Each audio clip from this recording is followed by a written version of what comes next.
Corinne Pelluchon, merci beaucoup de nous accorder cet entretien. Corinne, vous êtes professeure de philosophie à l'université qu'on appelle maintenant l'université Gustave Eiffel. Vous venez de publier il y a quelques mois cet ouvrage qui s'appelle Réparons le monde, et vous nous faites la gentillesse de nous accorder cet entretien pour en discuter. Vous êtes l'auteur d'ouvrages qui ont marqué un peu la réflexion ces dernières années au niveau de l'écologie. On peut citer Les Nourritures, Éthique de la considération, ou le petit manifeste animaliste qui a aussi fait pas mal de bruit et qui s'est très bien vendu, et y compris à l'étranger. Vous avez aussi reçu au début de l'année la distinction du prix Günther Anders qui vous a été remis en Allemagne juste avant le premier confinement. Et donc voilà, on est très très heureux de pouvoir aborder avec vous cet ouvrage qui est donc une collection d'articles et d'interventions que vous avez fait ces dernières années et qui ont donc été réunis avec un inédit et qui permettent un petit peu de tracer le fil justement de votre pensée, de faire le lien et de nous conduire dans cette réflexion de repenser, je dirais, ce qu'on appelle la transition écologique, mais qui du coup est réarticulée autour de différents thèmes et autour de cette idée d'une condition humaine repensée. Et donc voilà, j'ai envie de commencer tout de suite en vous demandant peut-être de partager avec nous cette redéfinition, je dirais, de l'écologie autour de la condition humaine et de la vulnérabilité humaine. Est-ce que vous pouvez nous dire un petit peu sur quelle définition vous avez basé vos travaux dans ce livre? Alors, bonjour et merci pour cet entretien. L'écologie qui vient d'Oikos, un foyer des terriens, sagesse ou science du foyer des terriens, rationalité du foyer des terriens, eh bien moi je l'apprends en l'articulant l'existence. C'est-à-dire que l'écologie n'est pas seulement pensée dans sa dimension environnementale liée aux dégâts que nous occasionnons par nos modes de vie, au réchauffement climatique, à l'érosion de la biodiversité, bien sûr c'est central, mais l'écologie est vraiment la sagesse de notre habitation de la Terre, elle interroge notre manière d'user des ressources, et encore, moi je les appelle nourriture, c'est-à-dire qu'elles n'ont pas seulement ces ressources une dimension instrumentale, les paysages, la nature, tout cela dans leur dimension esthétique aussi compte, c'est notre milieu, nous en vivons, donc l'écologie n'est pas seulement liée à la préservation des ressources, mais c'est vraiment une autre manière d'habiter la Terre et de cohabiter avec les autres vivants. Autrement dit, on ne sépare pas le rapport aux animaux de la question environnementale. Il y a vraiment cela. On ne sépare pas non plus les questions écologiques, environnementales de la réflexion sur la justice sociale, sur les modes de production, sur l'organisation du travail, sur la répartition des fardeaux, des pollutions, de la lutte contre le dérèglement climatique. Et il y a aussi une dimension mentale, comme disait Guattari quand il parle des trois écologies, c'est-à-dire que cette manière d'interroger l'habitation de la Terre nous invite à remanier les représentations de l'humain dans son rapport aux autres vivants et dans sa dépendance à l'égard des autres vivants et des écosystèmes. Et c'est là que moi, j'ajoute ma contribution, puisque je pense la condition humaine, non pas seulement en me focalisant sur la liberté, sur nos projets, sur la volonté, bien sûr, ça c'est important, mais en insistant sur la passivité, sur la condition terrestre et charnelle de l'humain, sur le fait que nous avons besoin d'air, d'eau, nous sommes dépendants des éléments et des écosystèmes, nous sommes dépendants des autres vivants et des autres humains, nous en avons besoin, et cette vulnérabilité, mais aussi le plaisir attaché à notre vie dans les nourritures, dans les milieux, etc. Eh bien, cela jette une lumière nouvelle sur la condition humaine, puisque l'individu n'est pas pensé comme un îlot séparé des autres, sa condition charnelle, son interdépendance à l'égard des autres, eh bien, est vraiment essentielle, et l'écologie donc fait partie de notre vie. le rapport aux autres vivants et aux animaux, la justice envers les animaux, c'est-à-dire qu'il s'agit de partager les ressources de la terre, d'habiter, de cohabiter avec les autres et donc d'assigner des limites à son bon droit au nom du droit des autres à exister, le souci pour les générations futures font partie de nous. Et du coup, cela a des conséquences, même sur les finalités du politique. L'écologie n'est pas seulement quelque chose qu'on ajoute à la politique qui serait réduite à finalement la liberté, la coexistence des libertés, la sécurité, la réduction des inégalités entre nous. C'est pas seulement, elle n'est pas périphérique, elle est au cœur de la redéfinition d'un projet pour vivre de manière plus juste, pour inventer un modèle de développement qui eh bien, ne nous préserve pas seulement de l'extinction, la dégradation des ressources, mais qui soit vraiment, qui prenne en compte toutes ces dimensions de la condition humaine. Donc, en un mot, cette manière de commencer par le corps, la corporéité, donc la vulnérabilité, la dépendance à l'égard des écosystèmes et des autres vivants, eh bien, fait qu'on articule l'écologie et l'existence, on dépasse les dualismes nature, culture, humains, animaux, et du coup, l'écologie, le rapport aux animaux, le rapport aux générations futures s'invite à la table, en tout cas au cœur du politique, en tout cas où devrait. Donc euh, c'est vraiment ça, une manière de dépasser ces dualismes nature-culture qui ont conduit les philosophies de la liberté ou le contrat social classique à être un peu à mettre de côté l'écologie ou la secondariser, mais qui aussi, ce dualisme a été un peu, me semble-t-il, reconduit par les éthiques environnementales anglo-saxonnes magnifiques qui sont nées surtout, qui se sont imposées dans les années 70, où on avait l'impression, que l'écologie n'était pas rattachée non plus à la condition humaine et on ne voyait pas comment, faire entrer l'écologie. Pour l'éthique animale, c'est pareil, la cause animale au cœur du politique, ni au cœur de nos vies. Et comment faire en sorte que les individus, car c'est vraiment ça aujourd'hui le défi, eh bien, qui savent qu'il y a le réchauffement climatique, qui savent qu'on impose des souffrances énormes aux animaux, comment on ne faisait pas en sorte qu'ils puissent être les acteurs libres et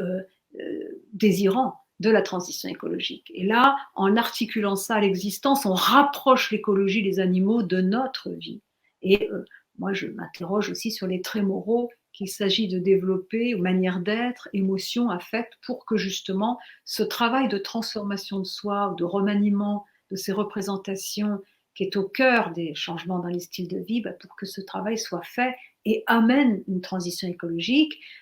qui suppose un volontarisme politique, une réorientation de l'économie, mais qui s'appuie aussi quand même sur des transformations individuelles. Alors, l'ouvrage est sorti, je l'ai dit, en plein pendant la crise de la Covid-19. Donc, la crise n'est pas traitée directement dans l'ouvrage, et pourtant, il y a de nombreux chapitres qui font vraiment résonance avec, cette crise sanitaire et sociale. Est-ce que vous pourriez nous dire un petit peu comment vous décryptez cette crise au regard des éléments que vous articulez dans le livre, notamment, je pense à cette question d'éthique du care et de la vulnérabilité humaine. Est-ce que, du coup, on peut voir comment cette crise sanitaire a vraiment mis en exergue cette nécessité de repenser la question de la vulnérabilité au cœur de nos sociétés? Alors, la vulnérabilité, elle n'est pas nouvelle. Elle est au cœur de notre existence, notre condition charnelle euh, et terrestre. Mais la vulnérabilité, qui est une passivité, qui est liée à l'altération du corps, qui est liée au fait aussi qu'il y a une incomplétude du psychisme, que nous avons besoin de soins et des autres, elle a été effectivement euh, mise en lumière de manière évidente par cette crise qui nous a surpris, qui n'a pas de frontières et qui souligne notre interdépendance. Le fait que nous pouvons être contaminés autrui, sans le savoir, sans le vouloir, faire du mal à autrui. Bon. Alors, donc ça, c'est peut-être cette crise quelque chose qui permet aux personnes qui étouffaient cette vulnérabilité d'en prendre conscience. Néanmoins, quand même, il faut vraiment comprendre que la vulnérabilité fait partie de la condition humaine. Et la mortalité, tout ce qui échappe. À moi, tout mon travail, qui part d'une philosophie, plus précisément d'une phénoménologie du corps, de la corporéité, une description de l'humain dans sa corporéité, insiste sur justement des phénomènes qui échappent à ma maîtrise, qui échappent à mon contrôle, comme la fatigue, la douleur, la mortalité, la vulnérabilité, mais aussi des phénomènes plus joyeux qui échappent également à ma maîtrise ou que je ne constitue pas totalement, comme l'alimentation, où j'incorpore des éléments, il y a une réceptivité. Bon, tout ça, c'est vrai que nous sommes dans une civilisation qui a insisté davantage sur ce qui est de l'ordre de la maîtrise. L'humain était pensé comme sujet de volonté maîtrise et pensé aussi comme individu ayant la capacité de faire des choix et d'en changer, abstraction faite de ses appartenances ou de sa dépendance à l'égard des autres. Et cela, cette définition de l'humain comme individu, elle était nécessaire. Hein. Il ne faut jamais oublier qu'elle nous a permis de fonder les droits de l'homme sur un sujet abstrait, hein, une pensée indépendamment de ses appartenances, de son genre, etc. Elle a permis d'accorder à chaque personne une dignité, une égale dignité. Donc c'était une révolution et c'était fondamental. Néanmoins, ce faisant, au cours des siècles et avec la modernité tardive et cette espèce d'inversion de la rationalité en irrationalité qu'on découvre, enfin dont on prend conscience avec au XXe siècle, avec l'industrialisation forcenée, avec le capitalisme, avec aussi les tragédies que sont Auschwitz, Hiroshima, hein, cette folie dans l'usage des techniques et cette barbarie extrême qu'a été le nazisme, eh bien, tout cela fait qu'on est dans une rationalité qui s'est emballée et c'est vrai que le contexte actuel est comme une sorte de réveil où nous prenons conscience du fait que nous sommes allés trop loin dans justement une pensée de l'hypermaîtrise, une pensée peut-être de la toute-puissance, une dialectique destructrice où cette rationalité réduite, où la raison est réduite à un instrument de calcul, cette rationalité s'est inversée en irrationalité et cela couvre plusieurs phénomènes, à la fois l'exploitation illimitée de la nature et des autres vivants, l'exploitation aussi des humains par d'autres humains, l'exploitation des animaux qui atteint un degré de violence extrême, et tout cela, et puis cette volonté qu'ont certains individus de maîtriser tout, d'avoir peur de tout ce qui échappe à leur contrôle. Hein. Et donc, du coup, là, cette pandémie met devant les yeux le fait que nous avons dans notre condition, évidemment, la liberté, et ça c'est fondamental, l'autonomie, la capacité à rompre, à s'affranchir de déterminisme, mais nous avons aussi une dimension corporelle, une passivité, et aussi que nous ne sommes jamais seuls au monde, que nous ne sommes pas un empire dans un empire, que nous sommes interdépendants. Et ça, cette communauté de destin que nous avons avec les autres humains, cette unité du genre humain et que nous avons aussi avec les animaux, car c'est une zoonose. Hein. Cette pandémie a été créée et vient du fait qu'on a amené un animal sauvage, qu'on a enlevé de son milieu naturel, on l'a mis sur un marché où d'ailleurs il agonise, hein, souvent dans des conditions incroyables, et il est avec à côté de ces chauves-souris qui sont souvent porteuses de virus contre lesquels nous ne sommes pas immunisés, ben nous sommes exposés à ce virus qui en plus a des manifestations médicales qui surprennent y compris les médecins. Hein. Donc du coup, bon ben là c'est vraiment une claque. Néanmoins, vraiment c'est l'occasion peut-être d'un inventaire sur ce qu'il faut changer, ce qu'il faut conserver. Il faut conserver la liberté, il faut conserver les droits de l'homme, mais ce qu'il faut changer, un modèle de développement qui est fondée sur l'exploitation illimitée des vivants et des autres et de la planète, et qui finalement a des contre-productivités majeures, pas seulement environnementales, mais aussi sociales, mais aussi sanitaires, et mais aussi qui nous déshumanise, c'est-à-dire qui fait de nous des robots, qui nous oblige à nous cliver, qui nous oblige à finalement devenir les complices ou les innocents coupables, à accepter quelque chose qui finalement est complètement aberrant. Donc du coup, je crois que là, c'est une douche froide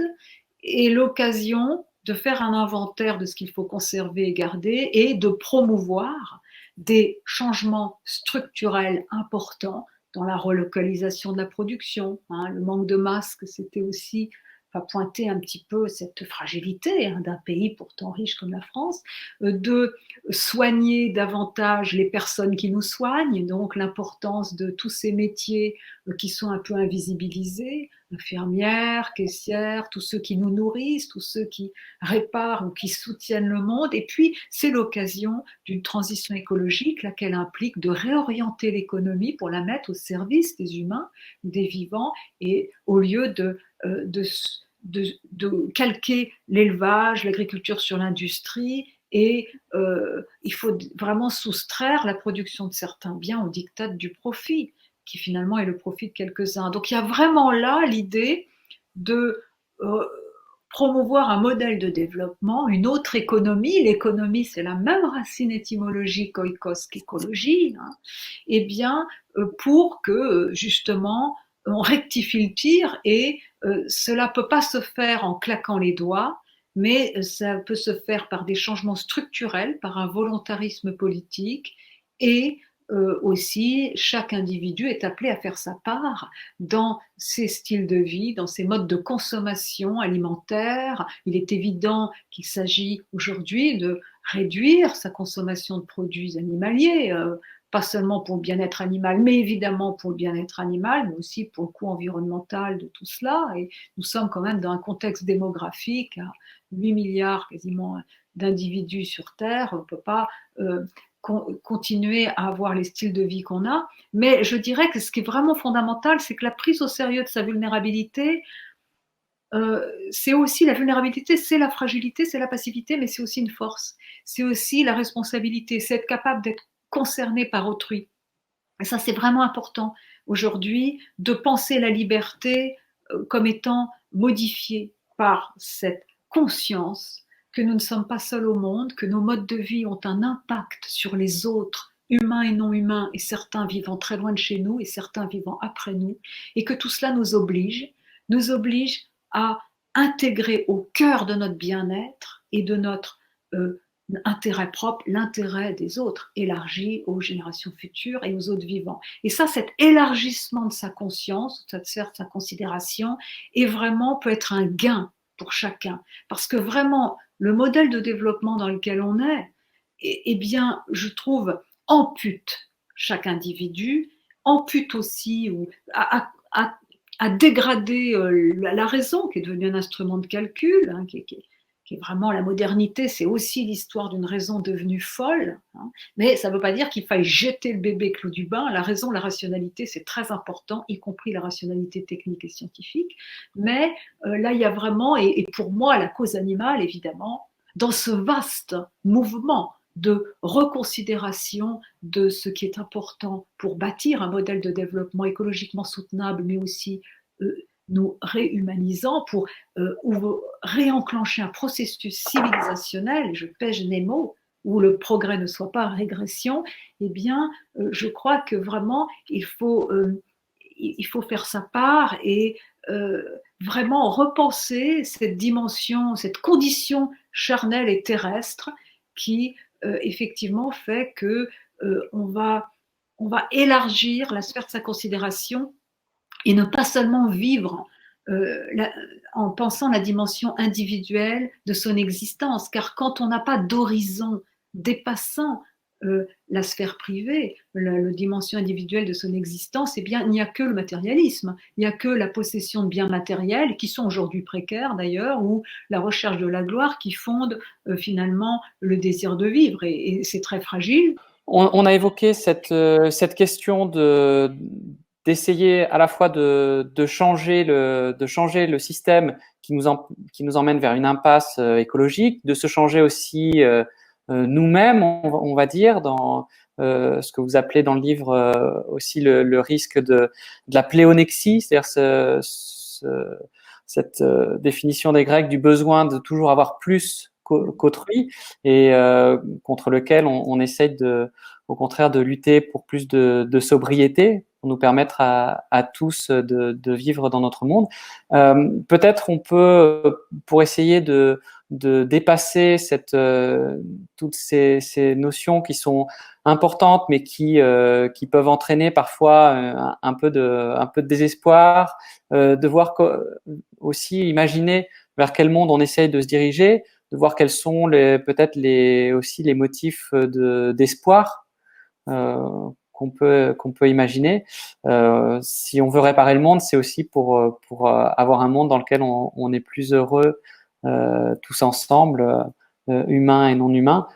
Est-ce qu'on peut essayer de tirer quelques lignes de perspective pour donner un petit peu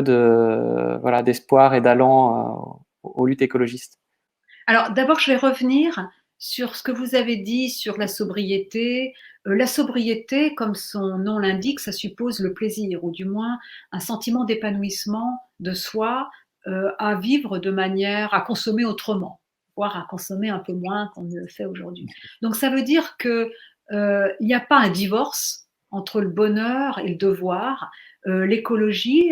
qui suppose des changements drastiques parfois dans les styles de vie, ne passe pas seulement par le bâton, et peut-être pas essentiellement, mais la transformation de soi, le fait qu'on accorde de la valeur, par exemple, non pas tant au bien matériel, mais à la qualité des produits, etc., ou que l'on pense que finalement que l'on a le sentiment d'appartenir à un monde plus vaste et plus vieux que soi, lié aussi au patrimoine naturel et culturel, à l'ensemble des générations et des vivants, qu'on se sent appartenir à une communauté biotique, comme disaient les écologistes, les partisans de l'éthique environnementale, et bien tout cela modifie nos valeurs, ce à quoi on attache de la valeur, nos émotions et notre comportement. Et ça veut dire que une des clés pour les changements dans les styles de consommation, c'est l'autonomie morale, le plaisir qu'on prend à changer à son rythme, par exemple son mode d'alimentation, sa manière d'acheter des vêtements, etc. Donc ça, c'est vraiment très important, hein. Et évidemment, il y a toute la transformation de soi qui aboutit à des changements concrets, quotidiens, où les individus vont trouver un certain épanouissement et aussi ils vont affirmer ce à quoi ils croient, hein, ce qui est une manière de penser l'autonomie morale, l'identité morale, l'attestation, disait Ricoeur, hein, qui soulignait le lien en allemand entre Bezeugung, attestation, et conviction, Überzeugung et témoignage, de quel monde je me porte garant quand j'achète ceci, cela, quand je mange et que j'incorpore tel ou tel aliment, etc. Eh bien, tout ça, c'est vraiment important et c'est le résultat, pour ainsi dire, jamais définitif, d'un changement qui prend du temps, mais qui est global, qui concerne à la fois l'intellect, les représentations, la connaissance de nos interactions avec les autres vivants et la connaissance des écosystèmes, mais aussi les affects, c'est-à-dire ce qui nous pousse vraiment, ce qui nous met en marche, ce qui nous pousse à agir. Voilà, et du coup, on a c'est pas une lutte, vous voyez, contre soi que l'on fait, c'est vraiment quelque chose qui fait qu'on découvre d'autres aspirations, qu'on a d'autres désirs que ceux de l'homo economicus. Et que du coup aussi, l'épanouissement de soi devient inséparable de l'épanouissement des autres vivants et qu'on n'a plus besoin d'exercer sa domination sur autrui, sur les autres vivants, d'écraser les autres pour exister. Il y a vraiment, et ça c'est vraiment important, de voir que l'écologie, encore une fois, est profonde et que c'est l'occasion, elle a une force émancipatoire, c'est l'occasion de s'affranchir d'habitudes, de représentations erronées, de préjugés dualistes, anthropocentristes, mais aussi de découvrir soi, chacun à son rythme, comment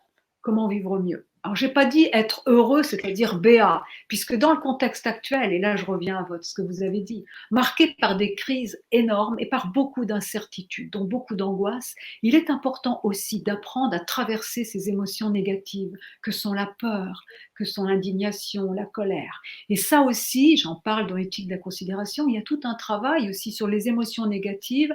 que dans notre société technoscientifique, et dans l'éducation qui nous est donnée, qui s'adresse souvent aux intellects et pas aux émotions, eh bien nous sommes peu équipés pour traverser ces émotions négatives et arriver à en faire quelque chose, arriver à les transformer en motivation pour agir. Et nous, animalistes, nous sommes très bien placés pour savoir à quel point la souffrance pour la souffrance des bêtes génère des traumatismes et un, ôte une partie de sa joie de vivre, et comment il faut travailler un peu sur soi, ou en tout cas transformer toutes ces émotions négatives en capacité d'agir pour ne pas non plus désigner ceux et celles qui continuent d'exploiter les animaux comme des ennemis et même pas comme des adversaires, hein, parce que chacun est né dans un monde qui avait des préjugés inférieurs, accordant un statut inférieur aux animaux.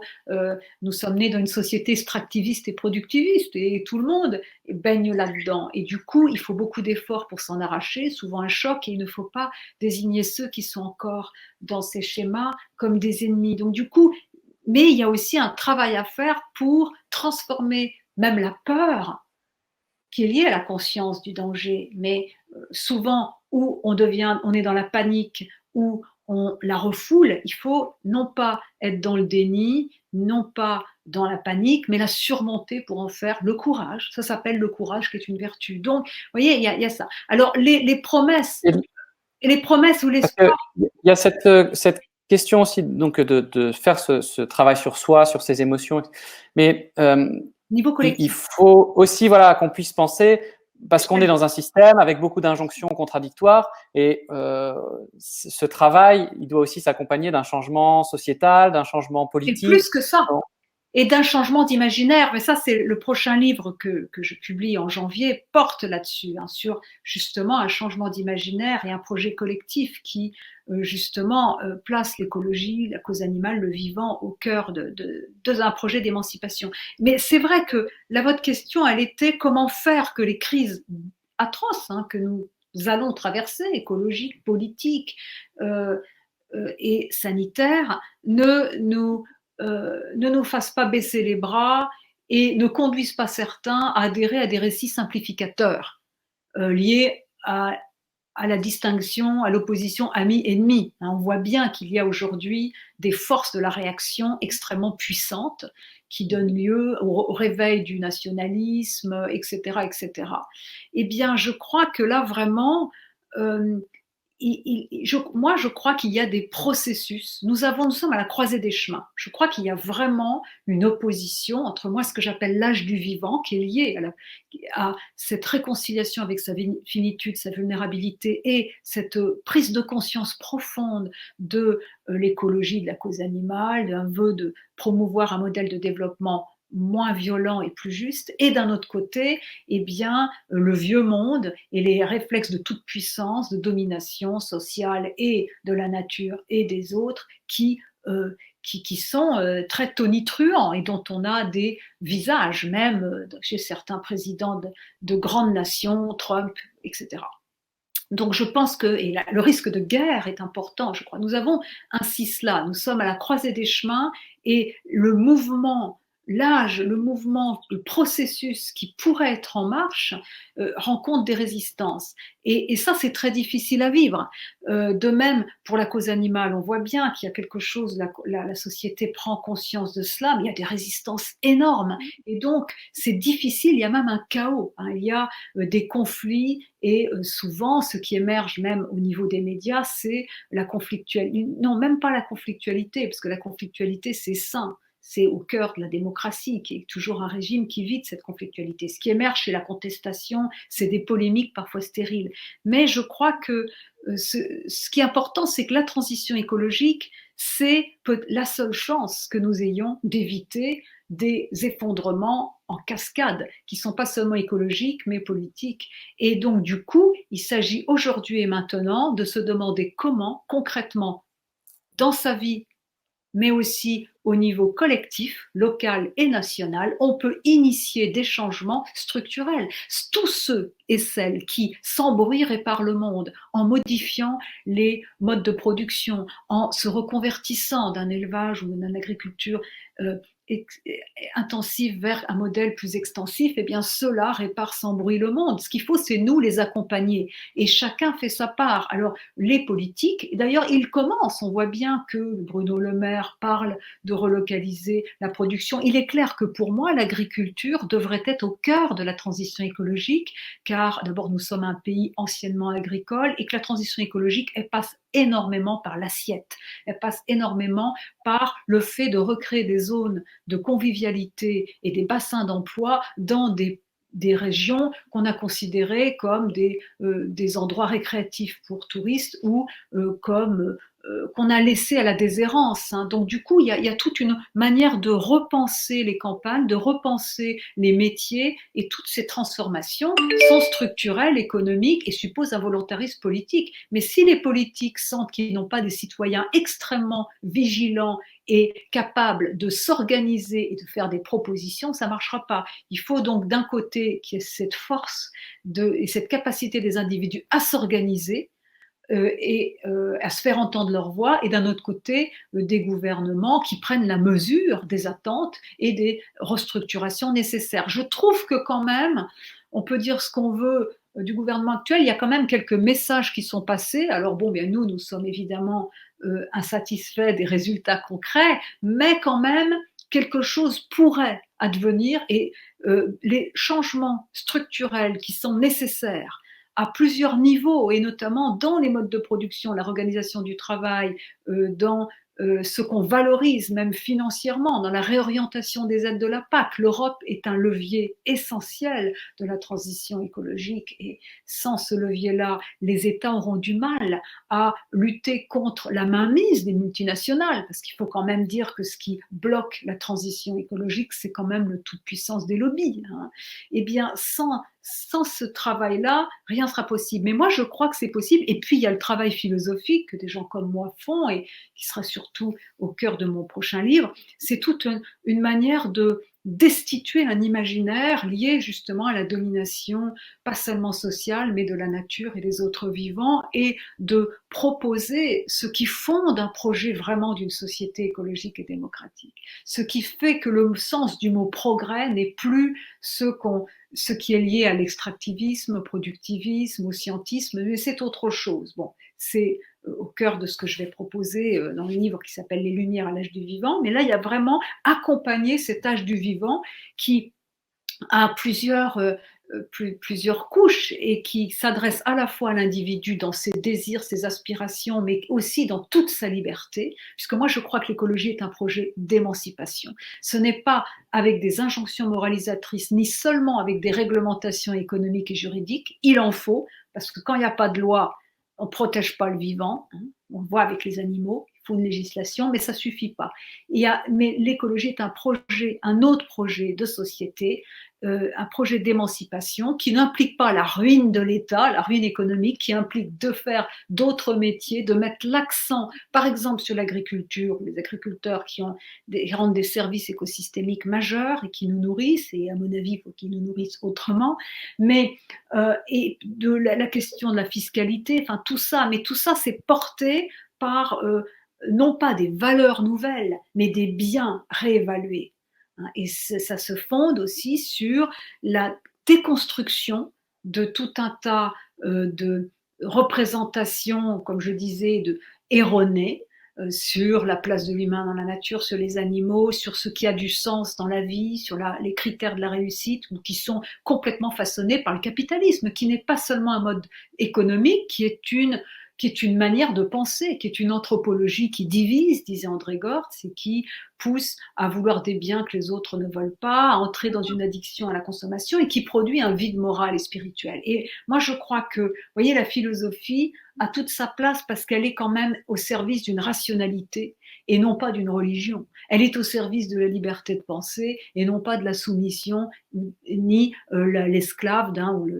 la servante d'un gouvernement par la peur. Donc du coup, là encore, on revient à ce qu'on avait dit au début. comment tenir une liberté, mais une liberté différente, une liberté investie, dirait Lévinas, c'est-à-dire modifiée par le sens de sa responsabilité à l'égard d'autrui, bien sûr, mais de mon frère humain, mais aussi des générations futures, de la nature et des animaux. Et donc, du coup, vous voyez, moi, je crois vraiment qu'on peut penser la création aussi. La philosophie est une création un peu sophistiquée, mais les arts, tout ça, peuvent aussi donner aux gens l'accès à vraiment un imaginaire différent de celui qui nous a colonisés et qui nous pousse finalement à l'addiction à la consommation, à adhérer à un système qui pourtant nous broie ou en tout cas qui ne nous rend pas heureux. Alors, mais disant cela, je ne dis pas qu'on va tous être béats. Je pense que nous sommes dans une période, et moi, je le sais vraiment pour moi, puisque moi, je tiens beaucoup à la cause animale et je sais que de mon vivant, je ne verrai pas ce dont je rêve, mais on peut promouvoir un monde, en donner des outils pour promouvoir un monde, un modèle de développement plus juste, un monde meilleur, et ça ouvre un horizon d'espérance. Et l'espérance n'est pas l'optimisme. L'optimisme, disait Bernanos, c'est un ersatz d'espérance. C'est un peu, finalement, au rabais, hein, c'est un peu le déni parfois. L'espérance, c'est un horizon, c'est-à-dire on imagine et on pense à ce que peut être demain, et on s'est articulé, on a des raisons pour penser cela, on essaie de faire en sorte que ça soit possible et de manière pragmatique, et on se tient ici et maintenant en se demandant ce qu'on peut faire au mieux, tout en sachant que ça va être difficile dans les années qui viennent, et que c'est difficile parce qu'il y a des conflits et parce qu'on soulève des questions qui poussent qui bouleversent des pans entiers de l'éducation qu'on a reçue. Il y a vraiment, et ça c'est un travail, moi je le fais, qui concerne, et c'est le prochain livre que je fais, qui suppose aussi d'extirper le vice de notre civilisation. Même si quelqu'un comme moi, je suis occidentale, je ne jette pas le bébé avec l'eau du bain, je sais à quel point nous sommes redevables à la tradition même occidentale, mais il y a, disait Claude Lévi-Strauss, on a séparé l'humain des autres vivants et on ouvrait un cycle maudit fondé sur un humanisme qui est lié à l'amour-propre. Et justement, moi, je veux penser l'écologie, la cause animale, comme l'occasion de rénover l'humanisme, un humanisme de la diversité et de l'altérité. Et je crois que ça, nous avons un monde à y gagner. Merci beaucoup. Je pense que c'est une bonne manière de terminer cette discussion, de repenser l'écologie comme un nouvel humanisme. Voilà. Donc, merci beaucoup, Corinne Pelluchon. Et puis, donc, j'invite tous ceux qui ont apprécié cet échange à aller lire Réparons le monde. Et puis, donc, peut-être à une prochaine rencontre sur votre nouvel ouvrage qui sortira l'année prochaine. Merci beaucoup. Au revoir.